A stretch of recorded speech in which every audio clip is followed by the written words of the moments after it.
probably need to talk about the Northampton game. That was the other game that happened this week, the League Cup. It was a win in the first round of the Cup. It was a bit of a trek for you, Alfie. It wasn't pretty, but it felt like we made a bit of hard work about it. But at the end of the day, another win and we're through to the next round. Yeah, I'm going to go out on a whim and say we don't need to talk about it, really. It was a largely uneventful game. I suppose a couple of points of interest are obviously Matty Fernandez scored a very nice, started for a start, started the match, played 70 minutes, and, still building fitness, as he looked like he was today at Ipswich. But he scored the goal. It was a really good goal, fake shot in the box, lifted it into the roof of the net, and that was good enough for a 1-0 win against the League One team. Loads of people in my replies were saying, we can't even beat a League Two team. It's like, we'll give them a shout. They are at least League One. But other than that, it was very, very boring. Will Steele, I was about to say Russell Martin then. Will Steele managed to upset Kevin Nolan, the Northampton Town boss. I'm sure that you all saw that because he was complimenting the League One side and said that they were direct and tough to play against. And Kevin Nolan saw that was a slight against the way of playing. Will Steele has since said that he actually rang him to apologise for any offence was caused and that he wants his own team to be more direct. It's all a bit woke for me. I mean, it's never an insult. Nice. I think Kevin Nolan should just get over himself personally, but obviously Will's a good guy, so he's apologised for that, and fair enough. The other point of interest was obviously the Damien Downs miss, which was horrific. It was bad. Yeah, it was really, really bad. I suppose the only thing you could say about Damien was that he was key in the build-up to the goal as well. I actually felt that he had a fairly decent game other than that in terms of hold-up play and winning headers against players that were taller than him. And he did win one to set the goal up as well. That's probably all the points of interest from that one. And how are you feeling about the trip to Norwich in the next round? It's an absolute disaster. I think it is the furthest possible, isn't it? I mean, it's that in Plymouth. So we'll see what happens with that. There may be a substitute needed. Swansea would have been a bit crap as well, wouldn't it? Yeah, Swansea would have been bad. Yeah, so it's a nightmare, isn't it? It's one of those games where it's a tough one. So they won't be able to change the whole team, but I don't think anybody cares if they get knocked out by Norwich in that game. I've got to be honest. I don't think it matters at all.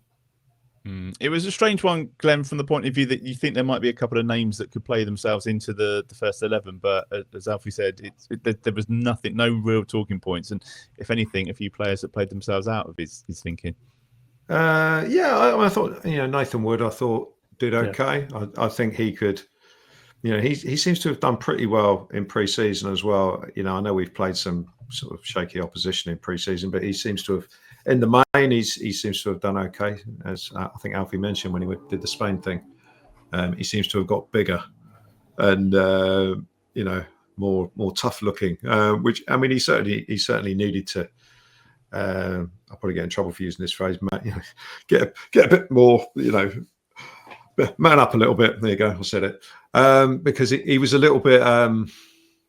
I always thought he was a little bit soft last season in certain times, and he got bullied, which a guy his size just shouldn't do. So I would say he's been working on that in the summer, and I think he could step into the team and certainly not do worse than any of the other guys that have played recently. The only thing, I mean, Alfie mentioned woke nonsense, which is quite funny considering the player that Matty Fernandez sent for a hot dog was Sean Dyche's son, who went sliding off the pitch whilst just before Matty stuck it in the net. So that was nice. I mean, again, talk about the referee again. Hilarious free kick he gave against Flynn Downs, which he won the ball high, and we would have had a 3-on-2 break, but he decided that was a free kick to Northampton, and Flynn very childishly picked the ball up and threw it very hard at the ground and mouthed a few obscenities. So, deserved booking, but an entirely justified reaction. Unfortunately, I've seen David Rock ruin many a National League and League Two game. Not his first rodeo. Yeah, so this was very, very much par for the course for him, unfortunately.